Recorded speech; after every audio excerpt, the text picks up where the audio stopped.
Assalamualaikum warahmatullahi wabarakatuh.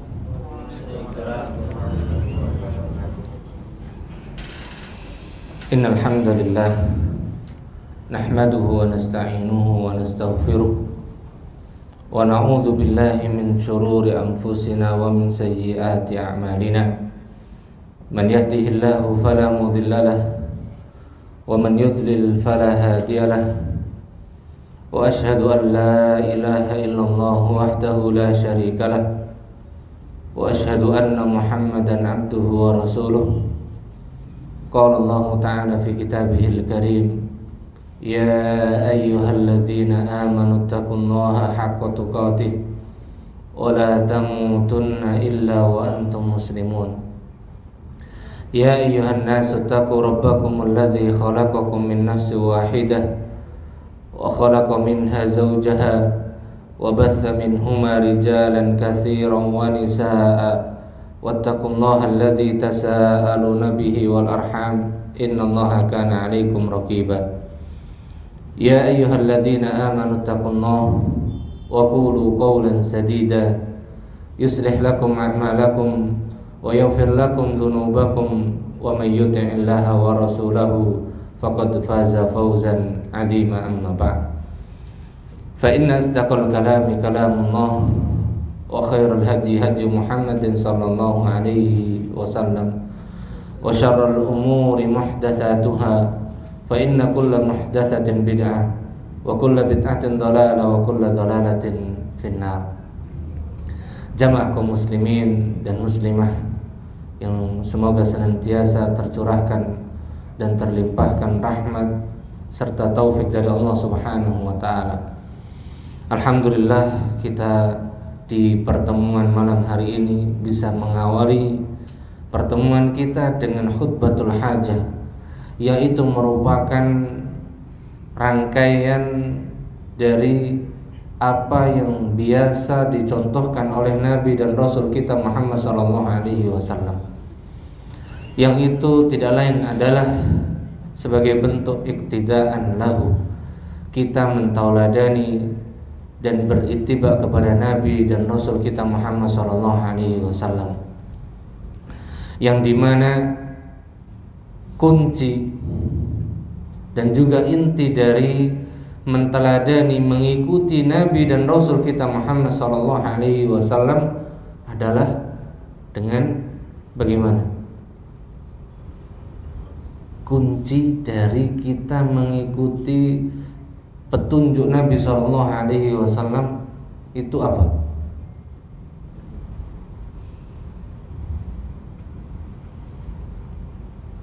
Apa kuncinya? Kalau kita kemarin membahas di pertemuan yang lalu tentang bagaimana kita seharusnya beragama Islam yang benar, maka pada kesempatan malam hari ini sebelum saya singgung sedikit, apa kunci kita menteladani mengikuti Nabi dan Rasul kita Muhammad SAW, atau yang sering diistilahkan dengan ittiba. Apa kuncinya? Apa rahasianya? Maka rahasianya ada pada sikap rasa mencukupkan diri. Kuncinya ada pada apa? Sikap merasa mencukupkan diri, sikap merasa cukup atau mencukupkan diri dengan petunjuk, pemahaman, cara beragama yang diajarkan oleh siapa? Rasulullah sallallahu alaihi wasallam. Di sini kuncinya. Karena apa? Kalau seorang muslim itu telah Allah karuniakan di dalam hatinya ini sifat rasa mencukupkan, sifat rasa cukup dengan petunjuk yang datang dari nabinya, saya yakin dan saya pastikan dia tidak akan cari petunjuk yang lain. Tapi kalau di dalam hatinya masih belum ada rasa cukup dengan petunjuk yang datang dari Nabi SAW, atau belum mencukupkan dirinya dengan petunjuk yang telah diajarkan oleh Nabi dan Rasul kita Muhammad SAW, kira-kira dia bagaimana? Akan mencari, akan masih cari-cari petunjuk yang lain. Dia tidak akan berusaha fokus seperti apa sih petunjuknya Rasulullah. Dia tidak akan berusaha mencari, memahami dan belajar. Tapi apa? Akan sibuk dengan apa? Pendapat-pendapat, petunjuk-petunjuk yang mungkin banyaknya tidak jelas. Padahal Allah Subhanahu wa taala telah tetapkan kemarin petunjuk yang sudah jelas yang datang dari wahyu Allah, yaitu apa yang ada pada siapa? Rasulnya. Nah, kalau kita belum merasa cukup dengan itu dan belum mencukupkan dengan itu, bagaimana kita akan beragama Islam dengan mengikuti petunjuknya siapa? Rasulullah. Maka ini yang harus mulai kita tanam, kita bangun, kita pupuk dalam hati kita. Jadi kenapa kita saksikan di tengah-tengah kaum muslimin ketika beragama Islam, ketika mereka beribadah, ada yang seperti ini, ada yang seperti itu. Karena apa? Mereka belum mencukupkan dan belum mengedepankan prinsip merasa cukup dengan petunjuknya Rasulullah SAW. Misal, contoh yang paling sepele dan paling ringan, ketika kita mengerjakan sholat pertama kali dengan takbiratul ihram. Ketika takbiratul ihram itu dibarengi dengan apa? Ketika takbiratul ihram sambil ngapain?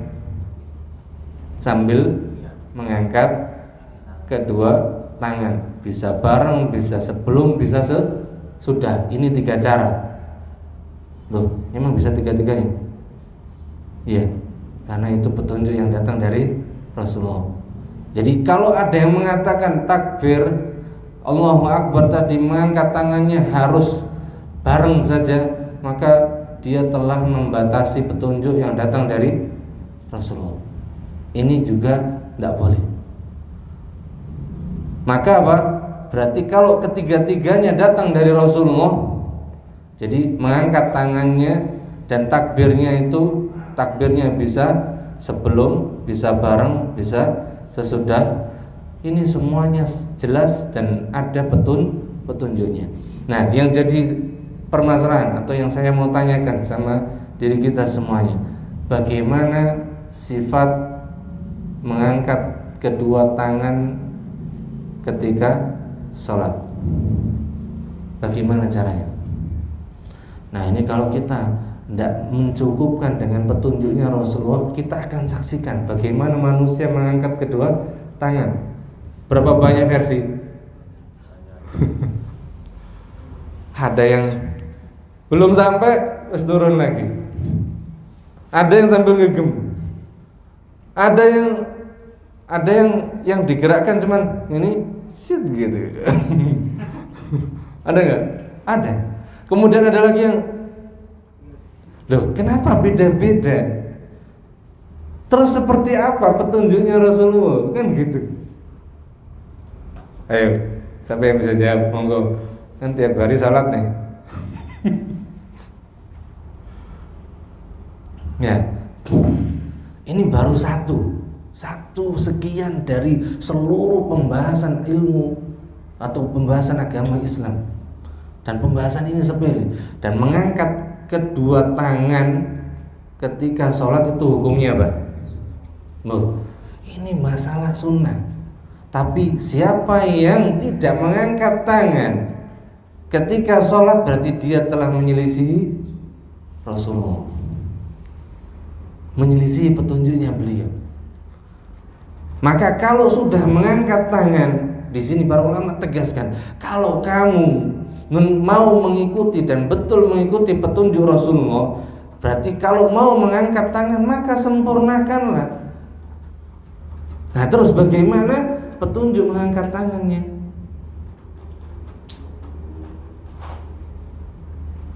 gini Ustaz gitu. Nah, mengangkat kedua tangan, yang namanya mengangkat kedua tangan itu mengangkat kedua tangan. Kemudian telapak tangannya setelah mengangkat, berarti yang terangkat apa? Tangannya. Nah, kemudian ini telapak tangan, kedua telapak tangan ini apa ini? Deh, telapak tangannya gimana ini? Iya betul, tegak lurus. Oh, gak melengkung-melengkung. Apalagi gini, ngadep ke bawah. Enggak, tegak lurus. Ini yang sering enggak diamalkan.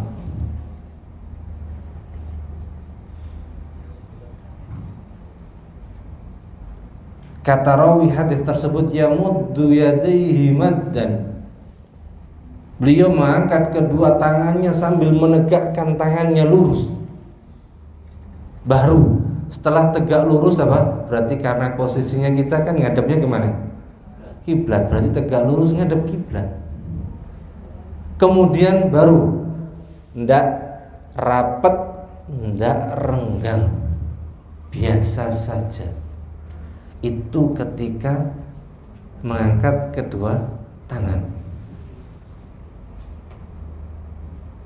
Loh, petunjuknya kalau kita mencukupkan dengan petunjuk beliau, kita akan cari tahu nih sampai yang detail seperti itu, kita cari tahu, kita pelajari. Dan ini yang meriwayatkan hadis ini pun dari para ulama kita sama seperti kita statusnya. Mereka belajar, mereka mencari tahu sampai seperti apa detailnya. Sifat nopo? Mengangkat tangan. Baru disejajarkan pundak atau sejajarkan telinga. Nah, untuk mensejajarkan pundak, maka tadi caranya bukan ini terus ini, bukan, tapi biasa aja. Tuh, ini sudah sejajar, kan? Gak usah terlalu dalam juga, biasa. Ini kalau sejajar apa? Pundak. Kemudian kalau sejajar telinga, tinggal ini sikunya dinaikin dikit. Biasa. Jadi nggak sampai apa? Karena pengen ngejajarin pundak juga, akhirnya apa? Ini nggak benar juga, karena penyakitin tetangganya ini. Karena pengen ngejajarin pundak apa? Gitu.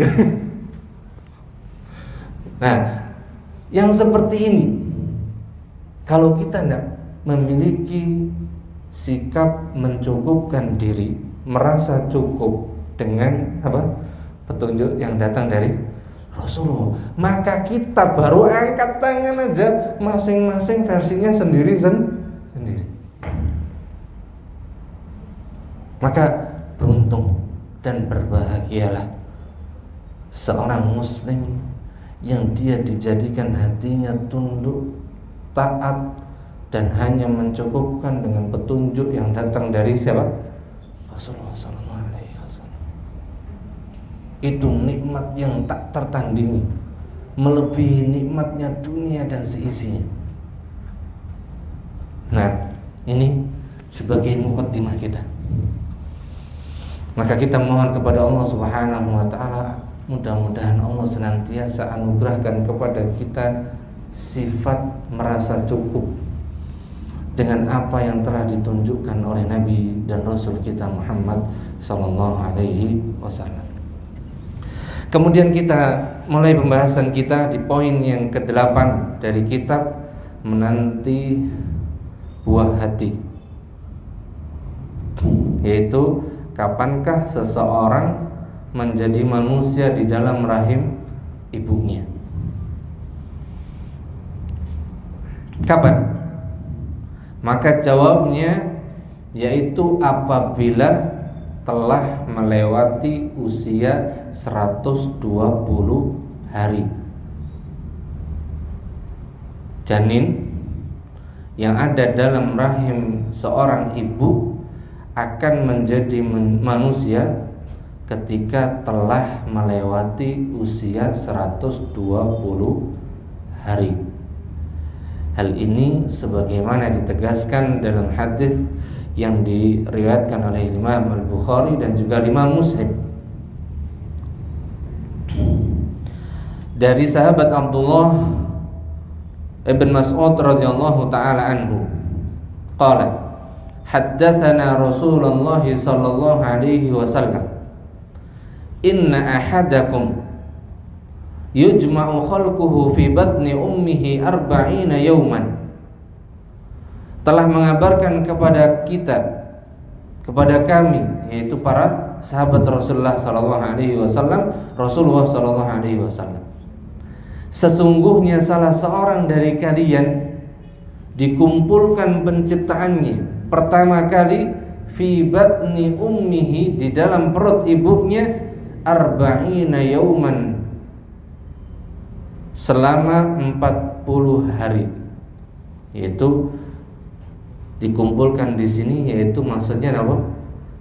Bertemunya sperma dengan sel telur, berkumpul jadi. Kemudian disitulah mulai ada apa? Perubahan. Tsumma yakunu fi dzalika 'alaqah mithla dzalik. Kemudian pada saat itu terjadilah gumpalan darah. Jadi cairan yang menyatu tadi akhirnya menjadi apa? Segumpal darah. Mithla dzalik, sama, berlangsung selama kurang lebih 40 hari. Tsumma yakunu fi dzalika mudghah. Kemudian setelah itu berubah lagi menjadi segumpal daging. Mithla dzalik, selama kurang lebih 40 hari juga. Kemudian Nabi SAW mengabarkan, tsumma yursalu al-malak. Kemudian Allah Subhanahu wa taala mengutus kepada janin tersebut seorang malaikat. Fayanfukhu fihi ruh, maka pada saat itulah janin yang sudah berusia 40 kali 3 120 hari ditiupkan padanya ruh. Wa yu'maru bi arba'i kalimat. Kemudian Allah Subhanahu wa taala perintahkan kepada malaikat untuk mencatat 4 perkara. Yang pertama bikatbi rizkihi, mencatat rezekinya. Wa ajalihi, yang kedua mencatat ajalnya. Yang ketiga wa amalihi, mencatat amalannya. Jadi apa yang akan diperbuat, diamalkan oleh hamba ini sudah tercatat semuanya sejak itu, bahkan sebelumnya.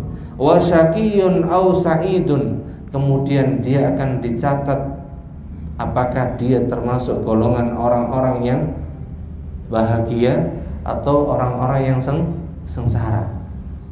Sengsara di sini bukan di dunia saja, tapi yang paling berat yaitu ketika di akhirat. Sama, bahagia pun sama. Jadi bahagia di dunia belum tentu di akhirat, ketika bahagianya hanya sebatas kebahagiaan dunia. Maka kebahagiaan yang sesungguhnya adalah kebahagiaan yang ada di akhirat. Maka dari hadis yang mulia ini kita mengetahui bahwa seseorang itu menjadi manusia yang hidup. Jadi sudah menjadi apa? Janin yang hidup di dalam perut ibunya setelah ia berumur lewat atau lebih dari 120 hari. Makanya si ibu biasanya mulai ngerasain apa? Gerakan-gerakan kalau sudah mulai 120 lebih. Sebelum itu enggak ada gerakan. Belum ada apa? Belum ada gerakan. Tapi kalau mulai ada gerakan ketika mulai 120 dan lebih seterusnya sampai di usia menjelang kehamilan atau melahirkan, bukan kehamilan, menjelang melahirkan.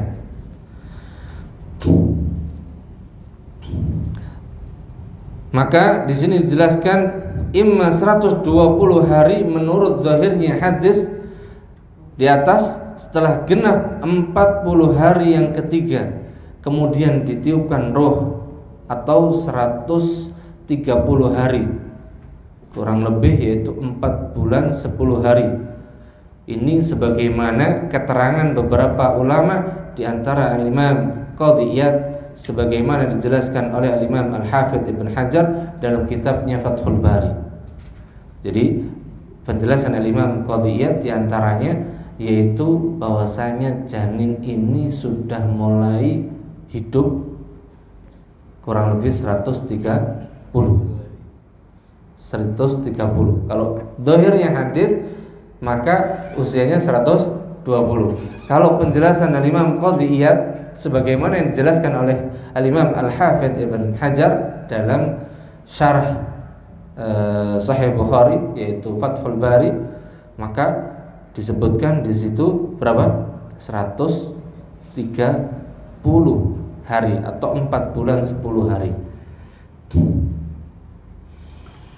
Akan tetapi yang jelas di sini dijelaskan, akan tetapi yang jelas tidak lewat dari 4 bulan 10 hari. Nah, yang jelas apa? Tidak lewat dari apa? Setelah itu. Pokoknya antara 120 sampai 130. Ini. Kemudian janin tersebut dengan izin Allah berjalan dari satu tahapan kepada tahapan yang lain untuk mencapai kesempurnaan yang urutannya sebagaimana yang telah ditetapkan dan dijelaskan dalam Al-Quran dan hadis sebagai berikut. Yang pertama yaitu berupa nutfah tadi, cairan sperma dan cairan ovum, sel telur. Pada 40 hari yang pertama itu masih itu kalau alat yang paling canggih ngecek ngetes proses tercampurnya ini sampai detik ini belum ada yang valid, belum ada yang mampu ngecek setahu saya, wallahu a'lam. Atau mungkin yang teman-teman yang di dunia medis mungkin ada, gimana? Nggak tahu juga ya. Ya. Yang saya tahu bahkan yang sampai divideokan pun itu prosesnya seperti apa, ya, cuman seperti itu aja. Maka disinilah menunjukkan bahwasanya perjalanan manusia pun sejak awal itu yang tahu hanya siapa? Hanya Allah. Perjalanan awal dia mulai menjadi makhluk manusia ini, yang tahu hanya Allah. Ya. Kemudian berlanjut pada urutan kedua menjadi nutfah, yaitu berubah yang tadi cairan kemudian menjadi segumpal darah yang tergantung. Alaqah itu segumpal darah yang menggantung, dia nempel, nempel pada 40 hari yang kedua. Makanya kalau pada usia 40 hari yang kedua ini, kalau andai kata itu gagal atau terjadi yang namanya keguguran, maka yang keluar dia cuma gumpalan darah. Kemudian yang fase yang berikutnya, fase yang ketiga, kemudian gumpalan darah tersebut menjadi alaqah, yaitu segumpal daging. Segumpal daging yang tidak bertulang, tidak ada apa-apanya Mas ya. Isinya cuma daging. Pada 40 hari yang ketiga. Kemudian baru fase keempat. Kemudian setelah lewat dari usia di atas, janin tersebut berubah kepada tahapan kehidupan. Mulai ada ditiupkan tadi ruh. Jadilah janin tersebut manusia yang hidup setelah Allah perintahkan malaikat untuk meniupkan ruh kepadanya, meskipun tempatnya masih berada di mana? Di perut ibunya. Maka di sini badan dari janin tersebut belum sempurna karena usianya baru 4 bulan, masuk bulan kelima. Oleh karena itu ia berjalan terus melalui tahapan demi tahapan berikutnya untuk mencapai kesempurnaan. Jadi daging tadi mulai muncul bagian. Setelah muncul bagian-bagian mulai nanti ada apa? Ada tulangnya. Ya. Kemudian si janin kecil dan manis ini yang melingkar di perut ibunya melanjutkan safar panjangnya sebagaimana yang dijelaskan oleh Al-Qur'an di dalam surat Al-Mu'minun ayat yang ke-14. Surat Al-Mu'minun ayat 14. Bisa dibuka itu nanti proses perjalanan janin ketika menjadi apa? Daging tadi. Kemudian fase kelima setelah mulai membentuk bagian-bagian tersebut kemudian menjadi mudghah. Mudghah itu Allah ciptakan di dalamnya apa? Tulang-tulang. Faja'alnahu 'idhaman. Kemudian kami jadikan pada gumpalan daging tadi yang membentuk bagian-bagian tadi ada apa? Ada tulangnya. Mulai tumbuh tulang.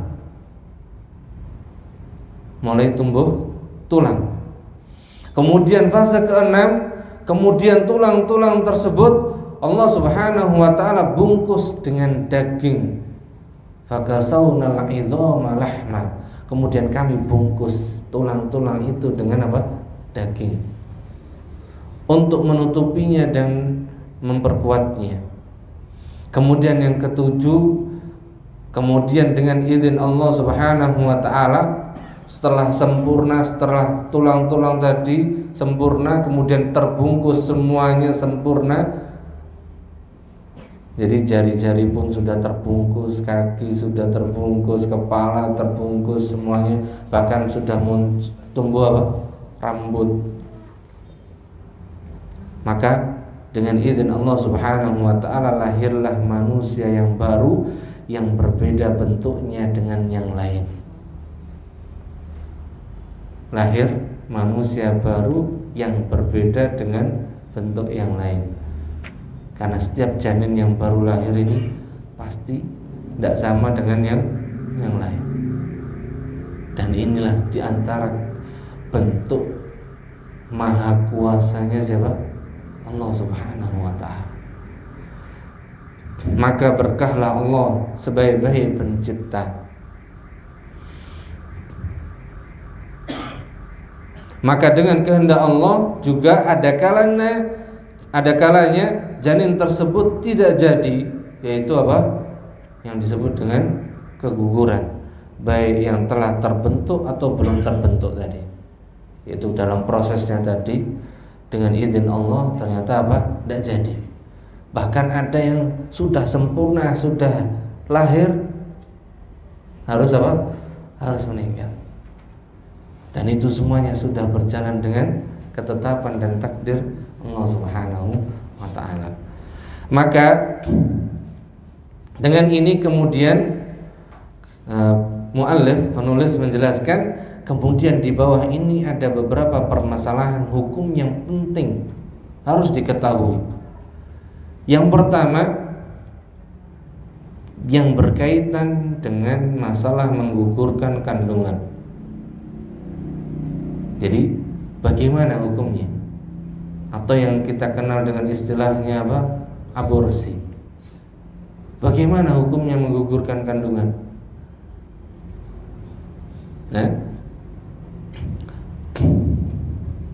Dan kita ini sedang berbicara yang sudah mengikuti tahapan secara syar'i. Kalau yang di luar maka jelas.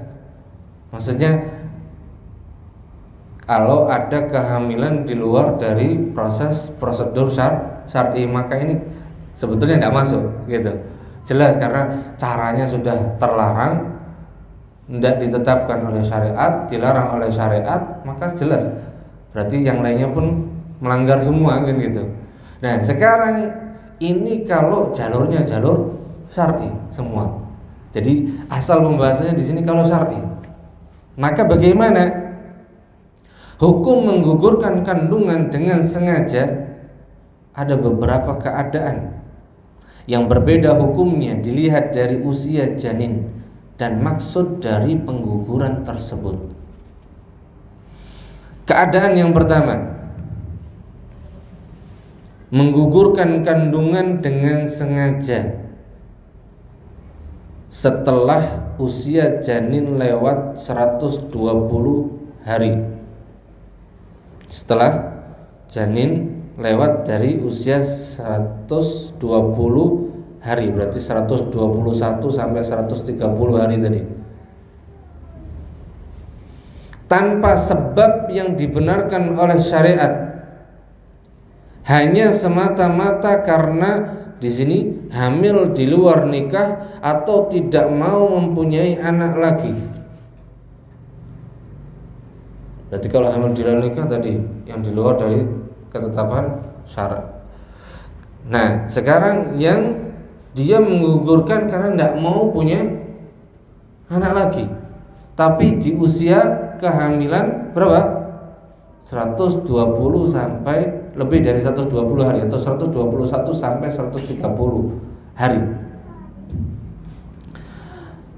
Maka di sini Al-Ustaz Abdul Hakim Ibn Amr Abdad hafizahullah wa ra'ah menjelaskan, maka hukumnya tidak diragukan lagi, ini adalah pembunuhan. Karena apa? Karena di usia tersebut janin sudah hidup, sudah ditiupkan roh padanya. Maka membunuh manusia yang sedang atau baru saja hidup, meskipun masih berada di dalam perut, dalilnya adalah hadis yang mulia di atas. Dan dalam keadaan yang pertama ini telah terjadi ijma tentang haramnya. Ya, kesepakatan para ulama ini hukumnya apa? Haram. Itu kalau menggugurkan dengan sengaja tadi ya, menggugurkan dengan sengaja. Kemudian keadaan yang kedua, menggugurkan kandungan sebelum ditiupkan roh, berarti sebelum usia 120 hari. Maka bagaimana hukumnya? Hukumnya adalah haram atau berdosa, meskipun tidak sampai pada tingkat pembunuhan yang hakiki, kata beliau. Kalau tadi yang pertama jelas ini pembunuhan karena sudah hidup. Tapi kalau sebelum masuk usia 120 hari, maka ini perbuatan haram, melanggar ketetapan syariat, dan walaupun tidak sampai pada tingkat pembunuhan yang hakiki, akan tapi tidak lepas dari pembunuhan yang tersembunyi. Jadi apa? Ini memang tidak sampai pada tingkat pembunuhan hakiki, tapi ini sudah masuk apa? Kata beliau, pembunuhan yang samar atau tersembunyi. Kemudian beliau menjelaskan istimewa apabila, maksudnya berarti lebih lagi apabila janin tersebut telah masuk usia 40 hari yang ketiga. Walaupun belum masuk 120 tapi sudah apa? Masuk di 40 hari yang ketiga. Kata beliau lebih lagi, jika dikatakan, maksudnya di sini kalau ada yang mengatakan dari mana penjelasan tersebut yang mengatakan bahwasanya hukumnya tadi adalah haram dan merupakan pembunuhan walaupun bukan pembunuhan hakiki, maka beliau mengatakan, kenapa saudara putuskan yang satu pembunuhan, yang satu lagi bukan pembunuhan walaupun haram atau berdosa? Kemudian beliau juga katakan, kenapa saudara tidak putuskan kedua-duanya adalah pembunuhan sebagaimana fatwa para dokter? Atau kenapa saudara tidak putuskan yang satu pembunuhan, yang satu lagi tidak berdosa karena belum bernyawa? Jadi kalau ada yang mengatakan demikian, jadi kenapa tidak diputuskan seperti itu saja? Atau jadi yang pertama apa? Kenapa Anda mengatakan bahwasanya yang satu pembunuhan, yang satu bukan pembunuhan walaupun berdosa? Kenapa tidak dikatakan dua-duanya apa? Berdosa atau pembunuhan sebagaimana fatwa para dokter? Karena sebagaimana kalau dalam istilah kedokteran, walaupun di usia sebelum 120 hari itu masuk apa? Masuk pembunuhan juga, aborsi itu. Atau kenapa saudara tidak putuskan yang satu pembunuhan, yang satu lagi apa? Tidak berdosa karena belum bernyawa? Kenapa tidak seperti itu? Maka beliau menjawab di sini, penjelasan saya itu dari hadis Nabi SAW, dan penjelasannya begini. Untuk keadaan yang pertama diputuskan sebagai pembunuhan karena janin tersebut telah ditiupkan padanya apa? Ruh. Itu jelas. Yang namanya sudah ditiupkan ruh berarti sudah bernyawa, sudah hidup. Yang namanya sudah hidup berarti kalau digugurkan berarti dibunuh, kan gitu. Berarti menggugurkan atau mengaborsi berarti pembunuhan. Pembunuhannya dengan diaborsi, gitu. Maka dalam hal ini tidak ada lagi perselisihan di antara ahli ilmu. Yang pertama. Kemudian sedangkan untuk keadaan yang kedua, maka apa? Tidak bisa dimasukkan atau diputuskan sebagai dosa pembunuhan yang hakiki. Karena apa? Ya jelas alasannya rohnya belum ditiupkan. Kondisi janin belum hidup, masih berupa apa? Gumpalan daging. Akan tetapi tidak bisa juga dikatakan tidak berdosa. Enak aja gitu. Karena apa? Tadi proses sejak awal manusia itu mulai menjadi nutfah, kemudian alaqah. Ini semuanya berjalan dengan ketetapan Allah. Kok tiba-tiba digugurkan? Berarti apa? Dia menyalahi ketetapan Allah. Dan ketika perbuatan tersebut menyalahi ketetapan Allah atau menyelisih apa yang telah Allah tetapkan, berarti ini masuk apa? Pelanggaran. Dan ketika itu masuk pelanggaran, jelas ini berdosa. Tidak bisa, tidak dikatakan tidak berdosa. Jadi akan tetapi tidak bisa juga dikatakan tidak berdosa hanya karena belum ditiupkan ruh. Bahkan perbuatan tersebut adalah dosa. Kenapa tidak? Beliau memberikan alasan. Kalau saja yang namanya azal, kalau azal saja, azal ini apa? Mengeluarkan cairan di luar tempatnya, mengeluarkan mani di luar. Ini ketika berhubungan kemudian apa? Ditumpahkan di luar. Itu yang disebut dengan azal. Kalau azal saja yang tadi mengeluarkan cairan di luar, hukumnya makruh, dibenci. telah diputuskan oleh Nabi yang mulia sallallahu alaihi wasallam, atau telah dikatakan oleh Nabi sallallahu alaihi wasallam sebagai mengubur anak hidup-hidup secara tersembunyi. Kata beliau, wa'dul khafi, mengubur anak apa? Hidup-hidup secara tersembunyi. Itu menumpahkan air di luar tempatnya tadi. Padahal ini apa?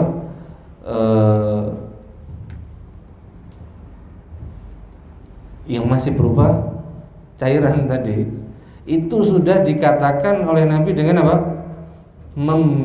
Mengubur anak hidup-hidup secara tersembunyi. Padahal hanya sekedar menghalangi mani dari rahim. Padahal apa? Ini usaha supaya mani tidak masuk ke rahim. Kan itu tujuan mengeluarkan tadi. Itu dikatakan sebagai apa? Mengubur anak hidup-hidup secara tersembunyi. Maka bagaimana pandanganmu kalau kita menggugurkan sesuatu yang telah tumbuh bahkan berkembang di dalam rahim, sudah jadi, walaupun belum ditiupkan apa tadi? Ruh. Bagaimana pendapat antum, katanya? Maka disinilah menurut pendapat saya, kata beliau, masalah ini masuk ke dalam kaidah mafhum muwafaqah dalam pembahasan ilmu usul fiqh, yaitu terkena hukum yang lebih berat. Kalau tadi dikatakan makruh, jelas berarti ini lebih besar, berarti berdosa sudah. Jadi menggugurkan kandungan di usia sebelum 120 hari termasuk di antara perbuatan dosa yang diharamkan. Masya Allah. Ini faedah dari yang mungkin selama ini kadang kita bingung, ini hukumnya apa. Kemudian keadaan yang ketiga, yaitu menggugurkan kandungan sebelum ditiupkan roh, disebabkan menurut pemeriksaan dokter yang ahlinya dalam masalah ini, di mana si ibu sakit dan kalau diteruskan mengandung sampai melahirkan niscaya akan mengancam nyawanya atau membahayakan nyawanya yang akan membawanya kepada kematian. Nah, kalau tadi apa? Tanpa ada itu semuanya, tanpa ada alasan semuanya. Nah sekarang ini kan yang sering kita temui, yang kita sering dapati, ini kalau sampai dilanjutkan, kalau sampai dibiarkan, tidak digugurkan, maka apa? Akan membahayakan si ibu. Bagaimana kalau yang demikian? Gitu. Dalam hal ini syariat Islam membolehkannya dalam kondisi ini. Jadi sudah dilakukan apa namanya itu, dicek, peneliti bahkan di semuanya, dianalisis semuanya, ini nggak mungkin kalau dilanjutkan. Hanya dokter ahli pun sudah memberikan keputusan harus apa? Digugurkan. Maka dalam hal ini, karena kalau tidak digugurkan akan membahayakan si ibu, bahkan sampai apa? Menyebabkan kematian. Maka jelas dalam hal ini Islam dan syariat kita mengutamakan apa? Nyawa si ibu. Maka diizinkan, dibolehkan. Bahkan kalau sampai membahayakan jiwanya, maka hukumnya pun jadi apa? Wajib digugurkan. Hukumnya berbeda dengan melihat kepada kondisi tubuh si ibu tersebut dari akibat yang ditimbulkan oleh kehamilannya. Bisa boleh apabila dengan sebab kehamilannya sakit akan bertambah parah. Boleh kalau apa? kalau tetap diteruskan akan semakin memperparah kondisi si ibu. Maka dalam hal ini diperbolehkan mencegah kehamilan sampai waktu tertentu dan menggugurkannya apabila telah ada kehamilan. Misal karena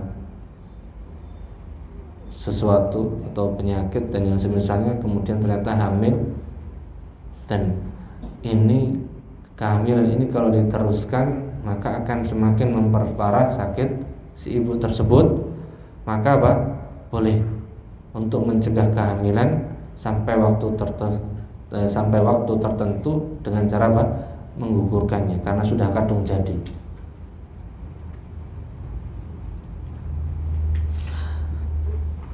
Kemudian bisa sampai pada hukum menjadi wajib menggugurkannya. Hukumnya wajib membatasi kelahiran atau menggugurkannya sebelum ditiupkan roh apabila dengan sebab kehamilan akan membahayakan jiwa ibunya. Adapun apabila telah ditiupkan roh, ini jadi kalau tadi membatasi kehamilan dengan menggugurkan berarti sudah jadi, tapi di usia sebelum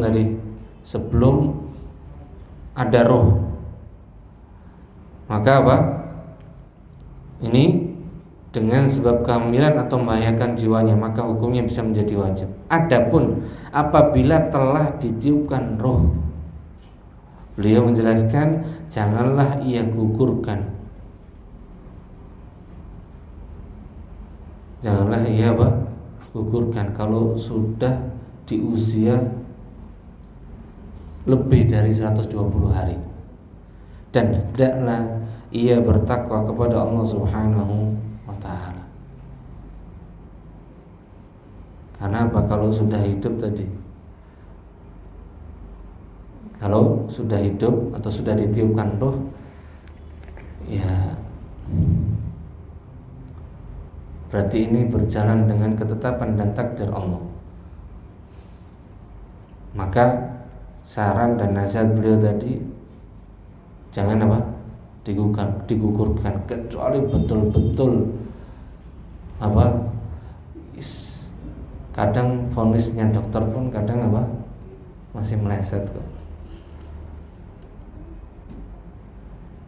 Kecuali memang dia sendiri kondisinya memang tidak memungkinkan, ya lain lagi.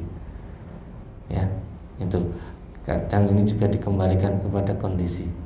Kalau memang itu yang harus ditempuh dan tidak ada pilihan lagi, maka itu yang harus dipilih.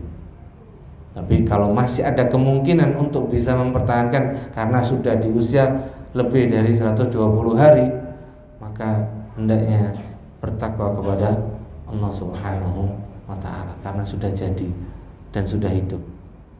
Mudah.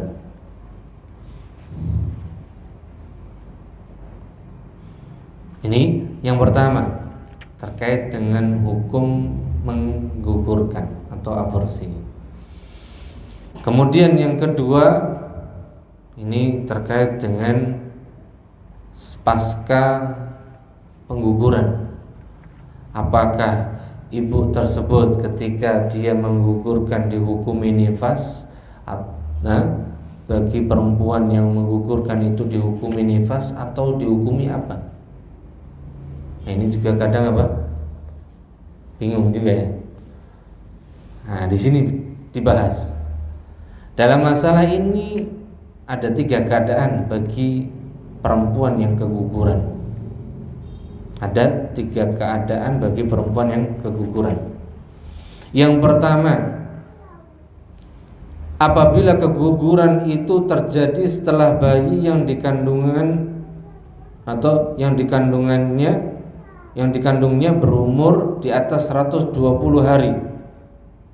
Jadi pertama, apabila keguguran ini terjadi kapan? Setelah 120 hari. Setelah usia janin 3 bulan. Lebih dari 3 bulan. Bagaimana? Berarti apa? Setelah ditiupkan ruh, maka wajib baginya untuk nifas. Berarti kalau wajib baginya untuk nifas, maka berlaku bagi si ibu yang keguguran tersebut melalui hukum nifas, ya kurang lebih 40 hari sampai bersih. Berlaku hukum-hukum nifas atasnya seperti tidak boleh sholat, puasa, tawaf, dan berhubungan sampai selesai nifasnya. Kurang lebih tadi ya 40 hari kurang lebih, kecuali kalau sudah betul-betul bersih. Ini kalau sudah lebih dari 120 hari, maka dihukumi seperti melahirkan, nifas. Kemudian yang kedua, apabila keguguran itu terjadi dan janin yang gugur telah berbentuk. Apabila keguguran itu terjadi dan janin yang gugur telah terbentuk seperti adanya kepala atau tangan atau kaki, berarti ini di usia tidak harus lebih dari 120 hari. Jadi pas keluar janinnya sudah ada bentuk tangannya, bentuk kepalanya, maka wajib baginya untuk nifas dan berlaku padanya hukum nifas seperti keterangan sebelumnya. Dan para ulama mengatakan biasanya keadaan yang seperti ini terjadi apabila usia bayi 81 hari ke atas atau memasuki bulan ke-3. Jadi masuk bulan ke-3 ini dia juga kalau pas keguguran itu biasanya kemungkinan sudah berbentuk, ada bentuknya, ada bukan daging lagi, tapi sudah ada bentuk-bentuknya. Nah, yang seperti ini maka berlaku padanya hukum nifas. Masya Allah. Ini yang bingung-bingung sekarang jelas ini. Ini yang mendapati keadaan ini. Kemudian yang ketiga, apabila yang gugur atau yang keluar itu hanya sepotong daging yang belum berbentuk manusia atau masih berupa darah, berupa daging yang belum berbentuk atau masih darah, maka tidak berlaku atasnya hukum nifas dan haid. Jadi tidak dihukumi nifas, tidak dihukumi juga haid. Karena yang keluar itu bukan darah haid, akan tetapi darah istihadah, kotoran. Karena yang gugur ini nanti jadi yang gugur tadi, yang rusak tadi ini jadi kotoran, maka disebut istihadah. Maka berlaku bagi si ibu tersebut hukum istihadah. Oleh karena itu wajib baginya untuk tetap sholat dan puasa dan lain sebagainya. Jadi kalau puasa berarti ya tetap dari menjalani itu sahur, kemudian berbuka, kemudian sholatnya berarti setiap kali hendak sholat berwudu, sambil dibersihkan kemudian wudu dan sholat.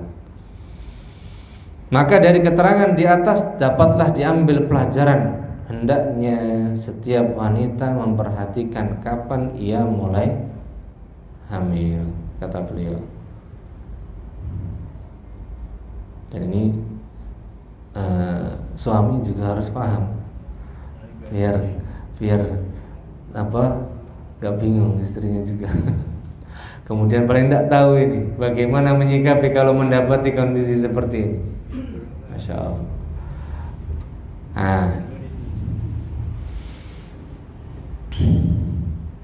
Kemudian yang ketiga dan keempat kita selesaikan tuh dikit insya Allah.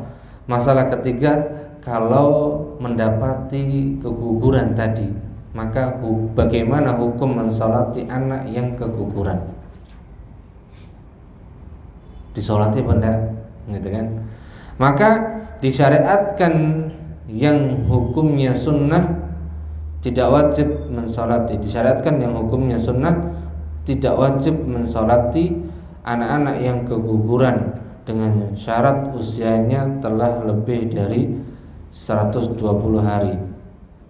Jadi telah ditetapkan syariat, bahkan di sini hukumnya sunnah tapi tidak sampai wajib. Berarti apa? Sunnah. Hukumnya sunnah, disolatkan. Ketika apa? Anak-anak yang keguguran tersebut itu sudah memasuki usianya apa? Lebih dari 120 hari. Dan anak-anak yang belum balik berdasarkan beberapa dalil sahih yang diantaranya wasaktu yusalla alaihi wa yud'a liwalidayhi bil maghfirati war rahmah. Jadi anak yang keguguran lebih dari 120 hari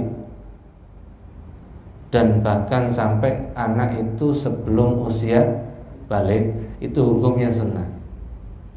Nah, jadi anak-anak yang keguguran dalam hadis ini yang diriwayatkan oleh Imam Abu Daud dan yang lainnya disolatkan atasnya dan didoakan untuk kedua orang tuanya dengan ampunan dan juga rahmat. Jadi doanya ini untuk siapa? Untuk kedua orang tuanya. Bukan dengan doa yang biasa tadi, yang biasa untuk mensolati itu. Ini untuk mensolati anak yang keguguran. Berarti kalau di bawah usia 100 atau sebelum memasuki usia 120 hari gimana? Tidak disalatkan. Tidak usah disalatkan. Cuman ya bungkus kemudian ditanam itu aja supaya tidak membuat bau dan yang semisalnya. Kemudian yang terakhir, kapankah bayi yang lahir itu mendapat warisan dan diwariskan? Karena ini sudah kaitannya dengan janin itu tadi hidup dan belum atau sudah bernyawa atau enggak, maka di sini masuk juga pembahasan apa? Warisan. Maka jawabnya menurut hadis-hadis yang datang tentang masalah ini yang sebagiannya sahih ialah apabila seorang bayi itu lahir ke dunia dalam keadaan hidup meskipun hanya beberapa detik saja kemudian mati.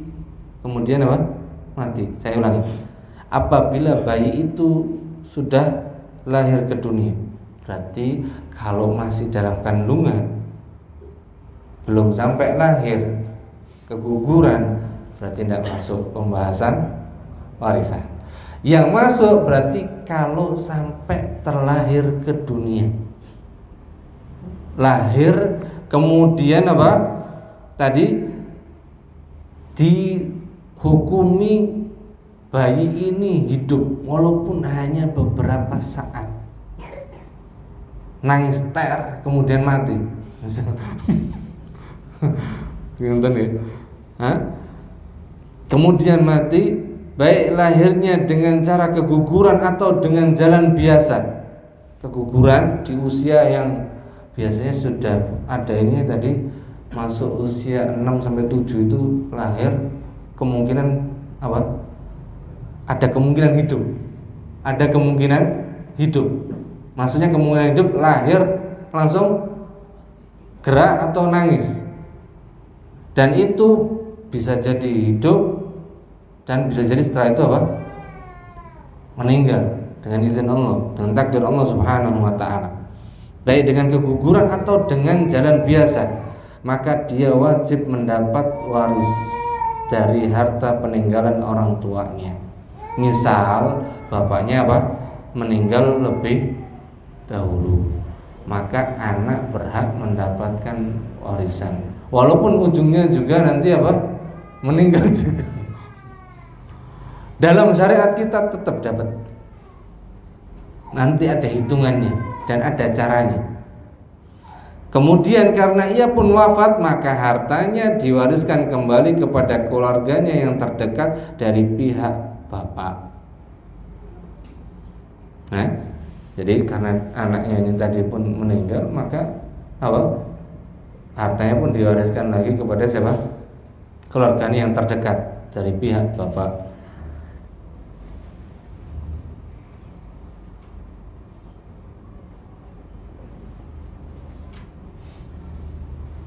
Kemudian di sini dijelaskan tanda-tanda kehidupan apabila ia lahir dengan ada suara seperti nangis, teriak, atau minimal bersin. Di sini disebutkan bersin. Yang namanya bersin berarti apa? Hidup. Kemudian setelah itu tidak bernyawa, berarti pernah hidup. Adapun apabila bayi itu dalam keadaan di dalam atau di luar dan tidak ada tanda-tanda yang menunjukkan adanya kehidupan seperti di atas tadi, dia nangis, teriak, atau bersin, maka ia tidak mendapat warisan dan tidak mau warisi. Wallahu a'lam. Masya Allah. Ini sampai sedetail ini pembahasannya. Oke, itu mungkin barangkali ada yang tanyakan, monggo.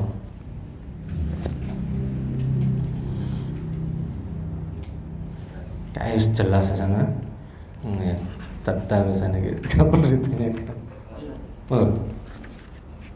Di usia berapa Ustaz bayi itu bisa memberi syafaat kepada orang tuanya? Apakah lebih dari 120? Oh, maksudnya kalau orang tua itu memiliki anak dan ini bisa menjadi syafaat bagi orang tuanya, maka ketika orang tua tadi sudah ditetapkan dia hamil, maka itu sudah bisa menjadi salah satu bentuk syafaat bagi orang tuanya. Karena apa? Karena janin yang terbentuk tadi itu adalah sudah masuk dalam bagian dari usaha orang tua. Kemudian tadi kita sudah sampaikan bahwasanya terbentuknya janin cacat walaupun di bulan pertama, apalagi di bulan kedua, bulan ketiga, ini kan sudah melalui proses usaha orang tua yang mungkin kalau yang mungkin apa, kalau berhubungan jadi itu kan mungkin dia tidak merasakan, ya, kurang seberapa mengambil pelajaran bahwasanya usaha dia itu besar untuk bisa mendapatkan anak. Tapi kalau yang lama tidak dikasih, sudah usaha, itu dia baru merasakan. Jadi untuk bisa apa, hamil walaupun di bulan pertama itu sudah butuh usaha besar. Maka ketika telah terjadi pembuahan, ini sudah masuk kategori usaha orang tua dan itu apa, akan menjadi syafaat bagi untuk orang tuanya. Maka ini kemudian lebih lagi kalau sudah sampai masa lebih dari 120 hari lebih lagi. Karena apa? Ya, kalau sudah lebih dari itu maka ini sudah berbentuk dan sudah bernyawa. Nah, kalau yang tadi kan ini bagian dari usaha orang tua sudah. Jadi orang tua sudah berusaha. Dan kemarin kan di awal kita bahas sebaik-baik usaha orang tua adalah anak. Nah, ketika terjadi pembuahan tadi, itu proses usaha orang tua, yang usaha orang tua ini pun berjalan dengan ketetapan Allah. Bisa jadi, bisa enggak jadi. Dan kalau sampai jadi di bulan pertama, di bulan kedua, ini masuk sudah bagian dari usaha orang tua, yang itu insya Allah sudah masuk ke dalam bagian dari yang akan memberi syafaat untuk orang tuanya. Allah Ta'ala Nusa. Apakah perlu dikasih nama? Kalau untuk nama maka syariat pemberian nama ini itu ketika jadi Rasulullah SAW memberikan nama itu ketika di usia kelahiran atau setelah kelahiran. Setelah kelahiran kemudian langsung diberi nama. Maksudnya sudah berbentuk tadi atau sudah bernyawa. Maka di situ baru diberi nama. Tapi kalau yang belum berbentuk maka tidak ada syariat untuk memberi nama. Wallahu a'lam.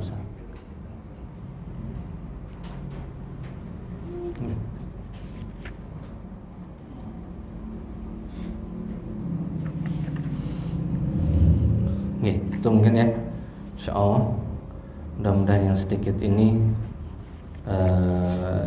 jadi tambahan untuk kita, jadi ilmu untuk kita, dan pengalaman juga bahwasanya ilmu Allah Subhanahu wa taala sangat luas sekali. Ini diantara kecil yang mungkin kita bisa sampaikan pada malam hari ini.